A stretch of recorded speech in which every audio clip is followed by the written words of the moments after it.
Doctor Yunus সাহেব, আপনাকে আমি বলতে চাই, তরু তরকারি যে অবস্থা, আমরা গরিবরা কিনে খাওয়ার মতো আমাদের সমর্থন নাই। আমরা এই জন্য যুদ্ধ করি নাই, আমরা বাতে মরি যাবো, আমরা তরু তরকারি কিনতে পারবো না।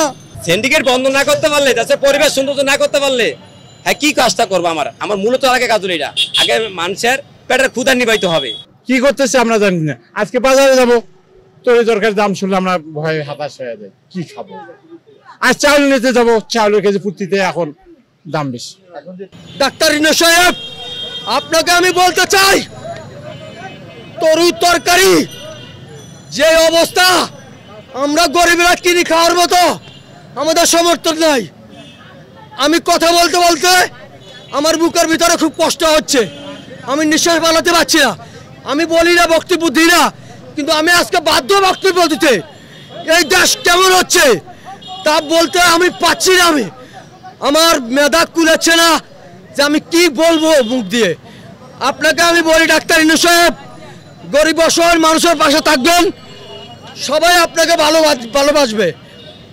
গরিব অসহায় মানুষকে ছেড়ে দিবেন, আপনাকে কেউ ভালোবাসবে না। এই বাংলার বুকে কেউ ভালোবাসবে না আপনাকে। যেই কোনো বিনিময়ে আপনি সিন্ডিকেট ভাঙেন, আওয়ামী লীগ সরকারের সিন্ডিকেট, আপনি যেই কোনো কিছুর মূল্যময় এই সিন্ডিকেট ভাঙেন।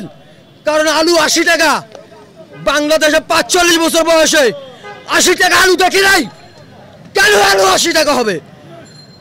আপনাকে আমি প্রশ্ন করি, কিসের আলু 80 টাকা? আপনি যদি এটা নিয়ন্ত্রণ না করতে পারেন, আওয়ামী লীগের সিন্ডিকেট, আপনাকে আমি বলি শান্তি এই দেশে হবে না। আওয়ামী লীগ থাকলে এই দেশে কোনো শান্তি নয়, শান্তি হবে না। আপনি সিন্ডিকেট বাতিল করেন, আওয়ামী লীগ সরকারের সিন্ডিকেট বাতিল করেন। আর না হয় আমরা বলতেছি, এইভাবে যদি তরু তরকারির রেট যদি এভাবে থাকে, আমরা গরিব বাঁচবো না, গরিব বাঁচবো না। আমি বলতেছি, এই দেশে এভাবে করবেন না, দেশটাকে অবহেলা করে নষ্ট করবেন না। আপনাকে মানুষ মেলেছে, আপনাকে ক্ষমতা দিছে, আপনাকে দায়িত্ব দিছে, আপনাকে বসাইছে, আপনি এটা ব্যবস্থা করেন, তরু তরকারির রেট কমাবেন।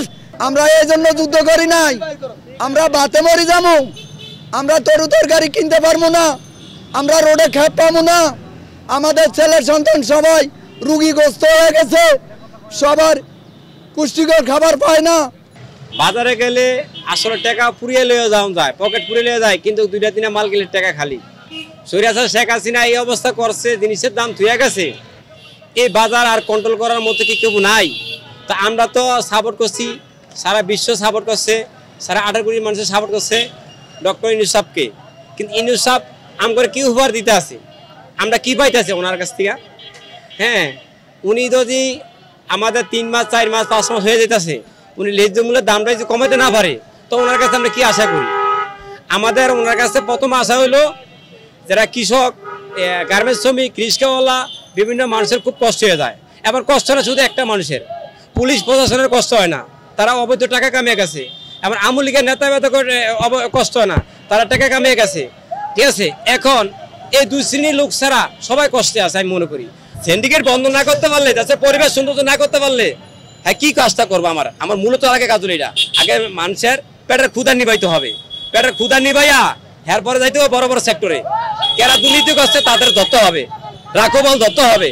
রাখোবল ধরে আমার দেশের সম্পদ দেশে রাখবে, বিদেশে যারা পাচার করছে এই সমস্ত টাকা আমার বাংলাদেশে আনবে।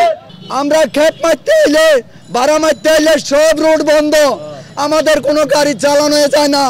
আর আমরা যখন 50 টাকা টিপ পাই, 20 টাকা গ্যারেজ মালিকে জমা দিতে পারি না, সংসার চালাতে পারি না। আমরা সব নিয়েই অবহেলিতভাবে আছি।